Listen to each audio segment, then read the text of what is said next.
찬양 고맙습니다. 주의 이름으로 인사드립니다. 개척교회 목사 정현선 목사입니다.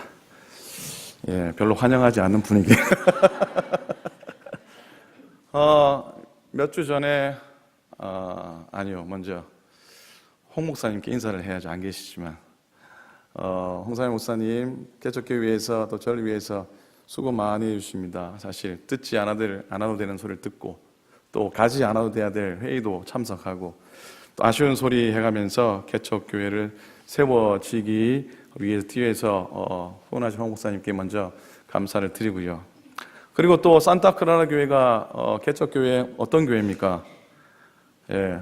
마들처치입니다. 그래서 외롭게 떠나온 저희와 저희 가정이 기댈 수 있는 언덕 같은 그런 좋은 교회로 우리 산타크라라 교회가 섬겨주신 것을 진정으로 감사를 드립니다. 오늘도 함께 말씀의 은혜가 있어지기를 간절히 소망합니다.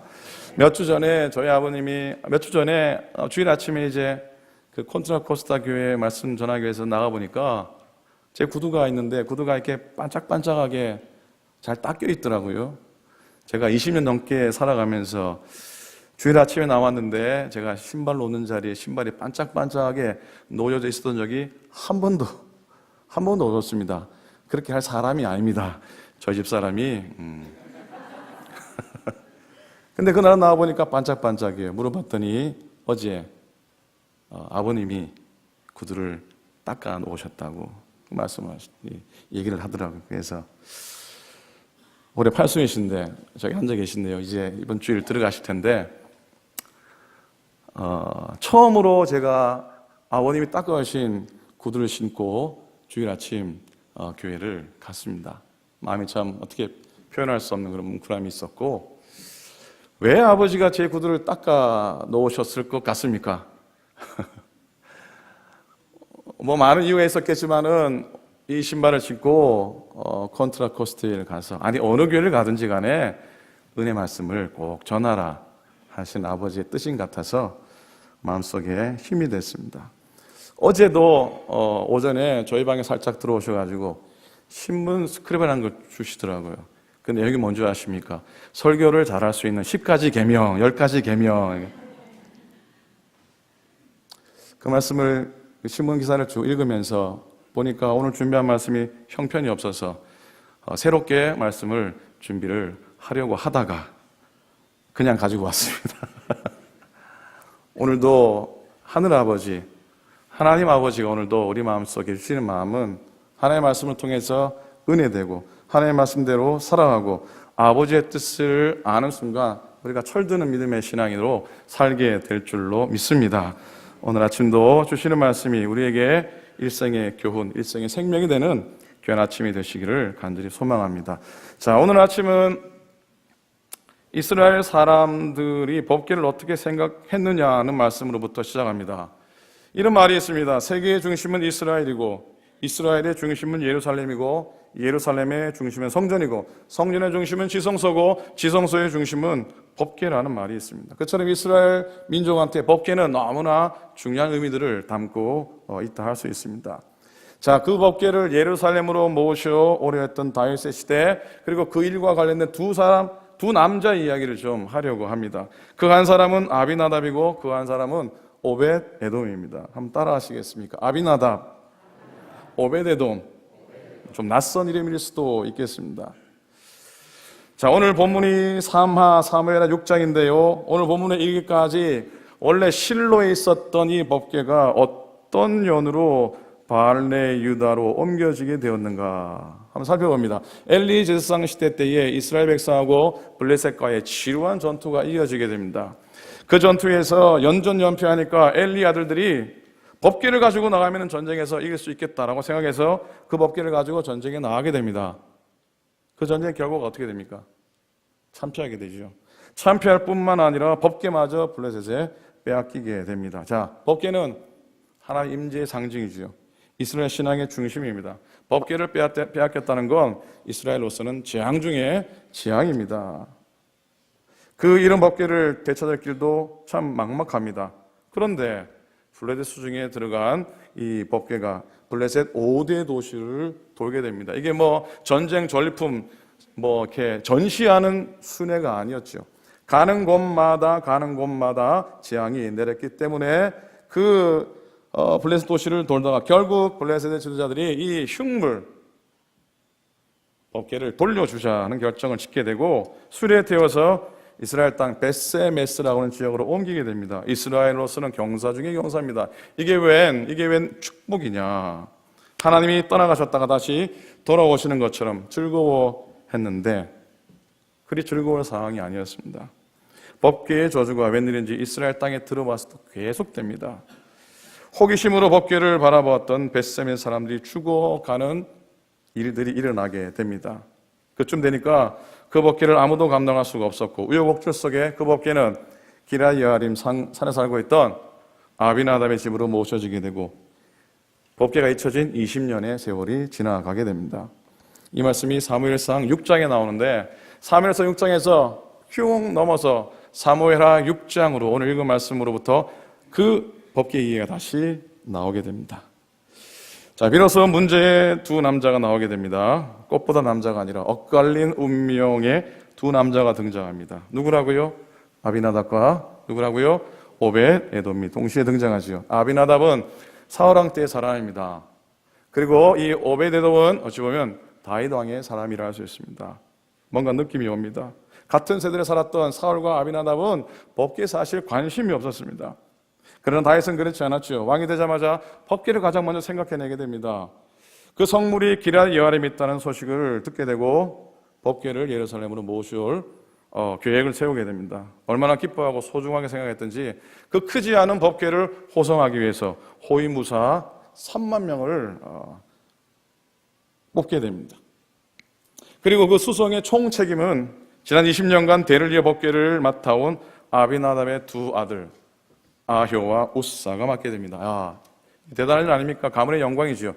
20년 동안 수고했더니 이런 호사를 누리구나, 이런 축복을 누리는구나 생각했을지도 모르겠습니다. 그러나 과연 그랬었습니까? 어떻게 했습니까? 법궤를 모시는 행렬이 장관을 이룹니다. 축제의 분위기가 점점 고조되어 가는데 낙원의 타작 마당 앞에 왔을 때 축제의 분위기에 물을 끼얹는 사건이 생기게 되죠. 수레를 끄는 소들이 뛰게 되고 그 기울어지는 걸 막던 우사가 그 자리에서 즉사하게 됩니다.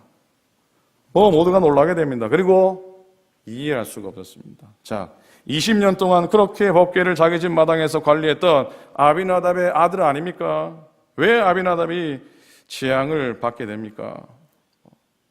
저는 잘 모르겠어요. 그 숙제입니다, 숙제. 자, 이런 사건이 생기니 다윗이 법궤를 예루살렘까지 모셔갈 엄두가 나지 않았습니다. 그 일을 포기하고 그 법궤 현장에서, 그 사건의 현장에서 멀리 떨어지지 않은 오벳 에돔의 집으로 법궤를 옮겨가게 됩니다. 그런데 석 달 후에 그 법궤를 모시고 있던 오벳 에돔이 큰 복을 받았다는 소식을 다윗이 듣게 됩니다. 이 똑같은 사건이 역대상 13장에 나오는데요. 거기 14절 보면은 하나님의 괴가 오벳에돔의 집에서 그의 가족과 함께 석 달을 있으니라. 여호와께서 오벳에돔의 짐과 그의 모든 집과 모든 소유에 복을 내리셨더라. 이 소식을 다윗이 듣고요, 마음의 평안을 얻게 됩니다. 다시 법궤를 예루살렘으로 모셔오게 되고 그 기쁨 가운데 법궤가 다윗의 성에 모셔지게 됩니다. 자, 이 이야기가 오늘 본문의 말씀입니다. 사랑하는 여러분, 오늘 본문을 통해서 좀 생각해 볼 게 있습니다. 누구는 20년간을 그렇게 잘 모셨는데 저주를 받고 그 아들 우사까지 죽어나가게 되는데 누구는 단지 석 달을 모셨는데도 복을 받는 겁니다. 그 석 달이 20년의 세월보다 더 값어치 있었다는 이야기인데 무엇이 그렇게 했을까요? 자, 오늘 본문의 초점은 어떤 사람에게 있습니까? 아비나답입니까? 오벳에돔입니까? 예, 잘 모르십니까? 다시요. 아비나답입니까? 오벳에돔입니까? 오벳에돔이죠, 그죠? 오벳에돔입니다. 자, 그래서 오벳에돔의 뒤를 한번 따라가 보기를 원합니다. 오벳에돔이 과연 어떤 사람인가? 참 낯선 사람입니다, 그죠? 오벳에돔은 이스라엘 12지파 중에서 레위지파에 속한 사람입니다. 어떤 지파라고요? 레위지파입니다. 레위지파는 어떤 사람입니까? 평생도록 하나님의 전을 위해서 섬기도록 그렇게 된 사람들이죠. 그런데 레위지파 안에서도 여러 지파 자손들이 섬기는 일이 좀 달랐습니다. 그 중에 고핫 자손이라고 하는 이 후손들은 광야에 있을 때부터 법궤를 운반하는 일을 맡게 됩니다. 뭐를 운반하는 일이요? 법궤를 운반합니다. 자, 성막을 이전할 때마다 법궤는 그들의 소관이었고 책임이었습니다. 그런데 바로 이 오베데돔이 바로 고핫의 후손입니다. 오늘 본문에 나와 있지 않지만 역대상 26장에 보면은 오베데돔이 고라의 자손이라고 나오는데 이 고라는 누구냐면 고핫의 손자입니다. 비록 고라가 나중에 하나님 앞에 이 반역하는 엄청난 일을 잘못된 일을 하긴 하지만 자, 그래서 이 오베데돔은 누구보다도 법궤에 관해서는 잘 알았어요. 아버지나 할아버지에게서 철저한 교육을 받았을 겁니다. 법궤는 어떻게 운반하는 것이고 어디다 모셔야 되는 것이고 어떻게 관리해야 할지를 귀가 따갑게 들었을 겁니다. 그 가르침은 법궤가 있든지 법궤가 없든지 상관이 없었습니다. 아마도 고핫의 자손 중에서 법궤를 실제로 단 한 번도 보지 못하고 죽은 사람도 호다했을 겁니다. 오베데돔 역시 내 생애의 법궤를 볼 수 있을까? 못 보고 죽는구나 아마 생각했을 겁니다. 그래서 그의 마음속에 늘 법궤를 그리워했고 늘 마음속에 모시기를 소망했죠. 자, 이제부터 우리가 오늘 본문의 말씀에 행간, 줄 사이로 좀 들어가야 될 것 같습니다. 하나님께서는 성경의 줄 사이에 행간에서도 수많은 의미와 수많은 당신의 뜻을 우리 몫으로 남겨주셨다고 저는 믿는데, 자, 어느 날입니다. 오베데돔이 그토록 궁금했던 법궤 소식을 듣게 됩니다. 다윗이 수소문해서 법궤를 찾아내고 아비나답의 집에서 예루살렘을 옮겨 모셔지게 된다는 사실을 듣게 됩니다. 오베데돔은 이제 법궤가 제 자리를 찾게 되는구나 안도했습니다. 그리고 무엇보다 자기 평생에 한 번이라도 봤으면 열망했던 그 법궤가 자기 집 앞을 지나간다는 겁니다. 너무나 감사했습니다. 먼 발치에서도 법궤를 볼 수 있다는 것이 그의 행복이었습니다. 이제 죽어도 여한이 없다는 심정이었죠. 인생 최고의 복이라고 생각했고 기다리던 그날이 마침내 다가왔습니다. 더 이상 화려할 수 없는 그런 법궤의 행렬입니다. 수천 명의 성가대가 찬양을 합니다. 수많은 악단들이 노래를 연주합니다. 점점점 자기 앞으로 다가옵니다. 말로만 듣던 다윗 왕도 저기 계신 거예요. 근데 아무리 봐도 법궤는 보이지 않는 겁니다. 단지 소 두 마리가 끄는 화려하게 치장된 수레만 보였습니다. 그 앞에 그리고 오만하게 걸어오는 두 사람이 보였습니다. 가까이 와서야 법궤가 보였는데 수레에 실려 있는 것을 발견하게 됩니다. 순간 오베데돔은 소스라치게 놀라게 됩니다. 왜 오베데돔이 놀라게 됐을까요? 왜냐하면 자기가 배운 대로는 법궤는 소 따위가 끄는 게 아니었습니다. 아무리 멀어도 사람들이 어깨에 매서 운행하는 것이었어요. 감격도 흥분도 마음속에서 사라지게 되고 마음속에 두려움이, 불안함이, 의문이 생겼습니다. 마음 한구석에서 끊임없이 소리가 들려오는데 이건 아닌데였습니다. 그러는 사이 자기 앞에서 일이 터지고 맙니다. 소들이 뛰게 되고 법궤를 잡았던 의사가 수리 아래, 법궤 아래에서 나동댕이 쳐고 쳐져 죽게 됩니다. 사람들이 놀랐을 거 아닙니까? 이거 정말로 잔치집에 사람이 죽어 나갔는데 놀라지 않을 사람이 어디 있겠습니까? 다윗 왕마저 어떻게 될지 몰라 황망스러워했습니다. 성가대의 찬양 소리도 멈춥니다. 악단의 소리도 멈추게 됩니다. 주변의 행렬 따라오던 사람들도 모두 공포에 떨게 되고 한 사람 한 사람 그 자리를 모두 떠나게 됩니다. 혹시 자기도 죽을까 싶어서. 수많은 사람들이 사라지는 데는 많은 시간이 걸리지 않았습니다. 화려하게 장식된 그 법궤 수레의 행차인데 왜 이렇게 초라해 보입니까? 그 순간 누구의 보호도 받지 못한 형편, 바로 그때 오베데돔의 마음속에 울려 퍼지는 소리가 있었습니다. 오베데돔의 마음속에 끊어지 보면 하나님의 음성이 있는지 모르겠습니다. 자기 마음을 때리는데 네가 모셔라. 너밖에 없다. 네 어깨에 저 법궤를 메워라 라고 하는 음성을 듣게 됩니다. 다윗도 감당하지 못한 그 법궤를 오베데돔은 아들들과 함께 어깨에 메고 집으로 돌아오게 됩니다.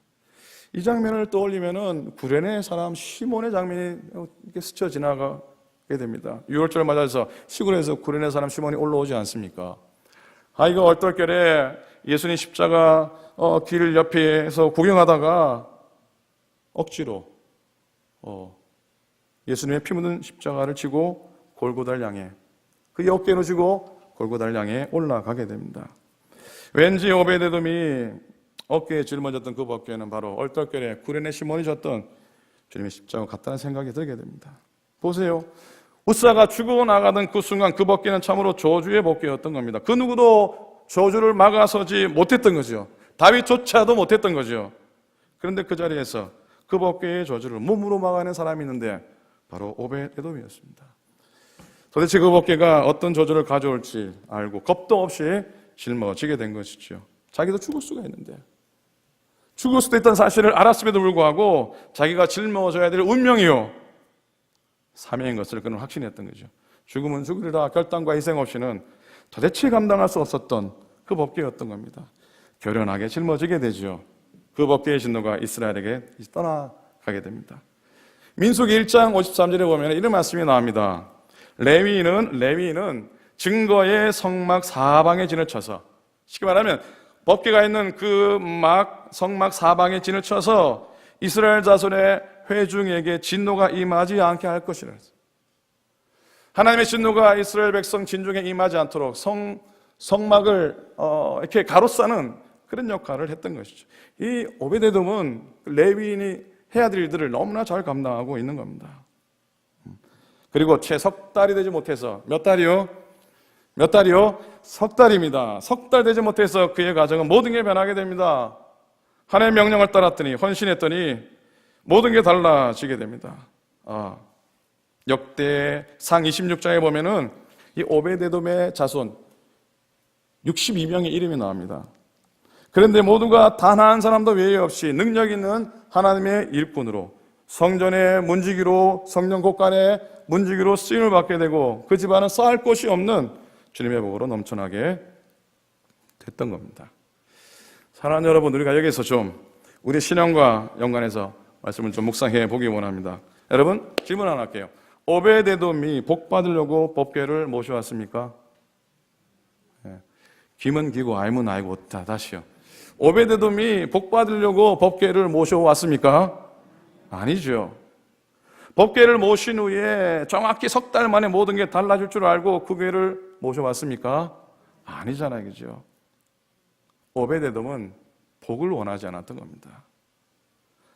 단지 한 번만이라도 봤으면 했던 그 법궤, 그리고 그 법궤를 모실 수 있는 기회가, 행운이 자기가 왔을 때 정말 사모했던 여인을 만났던 것처럼 더없이 사랑한 이 오베데돔의 마음이 아니겠습니까? 그의 행복은 하나님의 법궤를 모시는 것 자체, 다른 말로 말하면 하나님 모시는 것 자체가 행복이었던 것이죠. 그 석 달은 대를 이어서 20년 동안 법궤를 모셨던 아비나답의 그 세월에 비교할 수 없는 짧은 시간입니다. 그러나 그 가치로는 압도했고요, 아비나답을 부끄럽게 했던 겁니다. 사랑하는 여러분, 우리의 신앙은 연약해서 연약한 게 아니죠.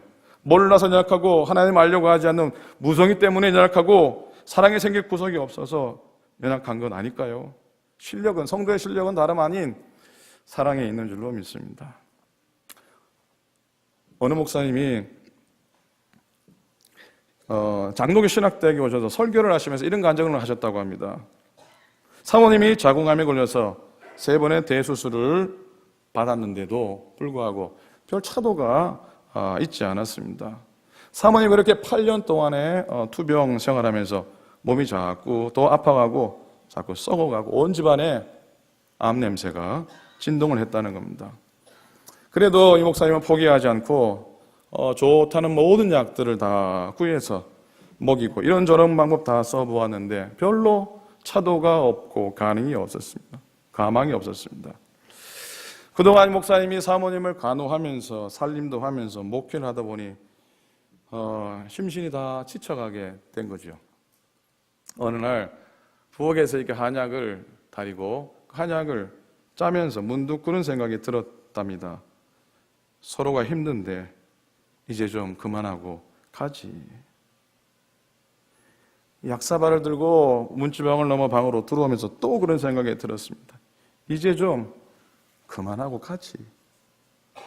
그러다가 순간 이 목사님이 내가 왜 이런 몹쓸 생각을 하나 생각을 고쳐먹고 뉘우쳤는데, 그런데 그날 그 약사발을 받고 그만 사모님이 세상을 떠나시고 맙니다. 물론 사모님이 그 약을 먹고 그 약 때문에 목숨을 잃은 것은 아니지요. 그런데 이 목사님은 마지막에 자기 혼자 생각했던 그 생각 때문에, 그것 때문에 그렇게 된 것만 같아서 얼마나 가슴을 치면서 후회했는지 모른다고 고백합니다. 그러면서 모인 사람들에게 눈물로, 여러분, 사랑으로 하지 않으면 아무 소용이 없습니다 라고 호소했고, 모인 모든 사람들이 눈물을 흘리며 그 말씀에 화답을 했다고 합니다. 모든 일을 사랑으로 하십시오. 주님을 사랑하는 마음으로 하시기를 소망합니다. 주님께서 나를 사랑하신 그 사랑으로 사랑하세요. 내게 베푸신 주님의 은혜가 헛되지 않게 그 구원의 감격과 감사를 가지고 주의 사랑이 나를 강권하신다라고 고백하면서 예수님이 헌신하고 서로 사랑하는 사람이 되시기를 간절히 부탁을 드립니다. 여러분, 한 가지 더 좀 생각해 볼 게 있는데요. 왜 하나님께서 블레셋 사람들이 수레에 태워 보낼 때는 가만히 계시다가 20년 동안 산속에서 천덕꾸러기처럼 있을 때에는 가만히 계시다가 왜 이번 일만큼은 참지 못하셨을까 하는 겁니다. 왜 하필 다른 사람의 집이 아니라 오베데돔의 집 앞에서 다윗이 그 일을 했을 때 저런 일을 벌이셨을까 하는 겁니다. 이게 답이 될지는 모르겠지만은, 자, 하나님은 아무에게나 섬김을 요구하지 않으신다는 거예요. 하나님의 기대하지 않는 사람에게는 요구하지 않으신다는 거예요. 세상 사람들에게는 무실당해도 괜찮고 무관심 받아도 괜찮지만 다윗, 너한테는 안 된다는 겁니다. 너는 그럴 수 없다고 하는 겁니다. 너마저 나를 이렇게 대접할 수는 없다고 하는 겁니다. 그래서 준비가 되었던 오벳에돔의 눈앞에서 하나님이 스스로 뛰셨습니다. 다윗아, 오벳에돔아, 너에게는 내가 하나님이 되고 싶다. 너희들마저 저들처럼 섬기면 안 되지. 하나님 앞에 피눈물을 흘리시면서 그들을 찾으신 것이라 믿습니다. 자, 사랑하는 여러분, 오벳에돔이 어깨에 짊어진 저주의 법궤는 그로부터 1000년 후 예수님께서 지셨던 저주의 십자가이지 않을까요? 저주의 십자가, 무력함의 상징, 치욕과 저주의 상징, 아무도 지고 싶지 않고 모시려 하지 않았고 거기에 침 뱉고 거기에 달리는 걸 치욕의 죽음으로 생각했던 그 십자가입니다. 그럼에도 그 십자가를 죽으면 죽으리라 결단으로 품고 십자가의 구원의 길이 있음을 믿고 복음의 핵심이 거기에 있음을 믿고 확신했기에 초대교회 성도들은 그 저주의 십자가를, 치욕의 십자가를 자기의 삶으로 모셔드린 것 아닙니까? 그들이 확신과 신앙으로 모셔드렸던 그 순간 그들의 삶은 하늘의 평안을 이뤘습니다. 세상에 대접하지 못했어요. 땅에서는 많은 것을 누리지 못했어요. 그러나 누구보다 행복한 인생을 살았습니다. 누구도 두렵지 않는 승리의 인생을 살았던 것이죠. 집불도 가진 것 없었지만 우주 만물의 주인 되신 주님의 능력을 힘입어 감당할 자들이 없는 그런 삶을 세상에서 살았던 것이지요. 사랑하는 여러분, 우리는 저주의 법궤를 축복의 통로로 만들었던 놀라운 오벳에돔의 은혜를 생각하고 마음속에 늘 담을 수 있기를 간절히 부탁을 드립니다. 그 비밀이 어디 있다고 생각하십니까? 어디 있다고 생각하십니까? 오벳에돔이 받은 복이 부럽지 않습니까? 여러분 인생 속에 석 달 만에 이런 놀라운 일이 생긴다면 얼마나 좋겠습니까? 그런 복을 받기 원하시죠? 예, 아멘 하시면 받으시기 바랍니다. 아멘. 얼마나 부럽습니까? 근데 왜 우리는 이런 복을 받기까지 오벳에돔이 했던 그 마음의 고백들을 하지 못하는지요? 나는 이제 죽은 목숨입니다. 그래도 죽어도 원이 없습니다. 평생 소망하던 이 법궤를 내 어깨에 짊어질 수 있다는 것 때문에 이런 고백을 왜 우리는 별로 하고 싶지 않은 건가요? 사도행전 20장 22절부터 사도 바울이 고백을 하죠. 너무 유명한 고백 아닙니까? 내가 이제 예루살렘으로 가면 거기서 무슨 일이 일어날 것인지 내가 알 수 없지만 그러나 나의 달려갈 길과 주 예수님이 나에게 맡기신 사명, 곧 하나님의 은혜의 복음을 증거하는 일, 나를 변화시켰던 그 은혜의 복음, 오늘 나를 나되게 한 그 하나님의 은혜의 복음을 전하는 일을 마치는 데는 내 생명을 조금도 아끼지 않겠습니다. 나는 죽음을 각오하고서라도 나는 이 은혜의 복음을 전해야만 합니다. 왜냐하면 그 은혜가 오늘의 나를 일으켰기 때문에 나는 이 은혜의 빚진 자유, 나는 그 은혜를 헛되게 할 수 없습니다. 나는 이 은혜를 반드시 전해야 하는 자입니다. 바울은 고백합니다. 저주의 십자가가 권능의 십자가로 되는 놀라운 비밀을 우리도 소유할 수 있기를 간절히 부탁을 드립니다. 저주의 십자가를 권능의 십자가로 축복의 십자가로 만들어내는 실력 있는 성도들이 되었으면 좋겠습니다. 그러려면 오벳에돔의 모습을 잊지 않아야 됩니다. 법궤를 모시는 순간 그는 이게 자기가 해야 될 일이라고 깨닫게 되었지만 그 선택은 죽음 앞에 서는 길이었던 겁니다. 그렇지만 그 길을 선택했고 그 길을 걸어갔을 때 하나님은 그 길을 저주에서 축복으로 바꾸지 않았습니까? 이런 삶을 저도 여러분도 살아갈 수 있기를 간절히 소망합니다. 참된 회복과 진정한 복은 내가 죽음을 택할 때 주어지는 선물입니다. 신앙과 능력의 실력은 그 과정을 지나지 않고는 결코 얻을 수 없는 것입니다. 결론의 말씀입니다. 오베돔이 우사가 죽어나가는 그 현장에서 자기도 살겠다고 도망할 수 있었습니다. 그렇게 했다면 잠시는 평안히 살아갈 수 있었겠죠. 그러나 그의 삶과 그의 후손의 삶이 하나님의 거룩한 책에 영원히 기록되는 복은 남의 것이 되고 말았을 겁니다. 여러분, 법궤는 이스라엘 레위 지파가 제사장들이 어깨에 짊어지는 것이 원칙이었습니다. 다윗이 실수한 것이 바로 그것이었어요. 인간의 눈으로 볼 때 금칠한 좋은 수레가 더 정성스러운 것 같았으나 하나님이 원하시는 것은 그것이 아니었어요. 바로 우리의 어깨였던 겁니다. 사랑하는 여러분, 하나님께서 원하시는 것은 바로 여러분의, 바로 저의 어깨인 줄로 믿습니다. 하나님은 우리가 하나님의 어깨를 우리 어깨에 지고 나가는 것을 원하십니다. 우리 어깨에 짊어진 하나님의 어깨, 십자가가 있다면 그것으로 기뻐하고 그것으로 충성하는 저와 여러분 될 수 있기를 주님의 이름으로 간절히 축원을 드립니다. 아멘. 기도하겠습니다. 하나님 아버지 고맙습니다. 우리 어깨 위에 놓여진 짐이 때로는 무겁고 감당할 수 없을 때가 너무나 많이 있습니다. 하나님, 억지로 질 때도 있고 마지못해 질 때도 있지만 사랑으로 지게 도와주시옵시고 기쁨으로 지게 도와주시옵시고 이 십자가 지고 걸어가다 죽어도 여한이 없다고 하는 믿음의 고백으로 달려가는 우리가 되게 하여 주시옵소서. 왜? 그 십자가 나를 살렸기 때문에, 그 십자가 나를 구속하셨기 때문에, 그 십자가 나를 오늘 나로 나되게 하셨기 때문에 그 나로 나되게 하신 하나님의 십자가 은혜를 결코 잊지 않고 짊어지며 그 은혜를 전하며 그 은혜를 세상 가운데 나누는 우리 모두가 되게 하여 주시옵소서. 하나님, 석 달이 아니라 하나님 20년을 살아도 그 석 달처럼 살게 도와주시옵시고 평생을 살아도 오베데돔의 석 달처럼 살아가는 우리가 되게 하여 주시옵소서. 감사드립니다. 우리 주님 예수님 이름으로 간절히 기도드립니다. 아멘.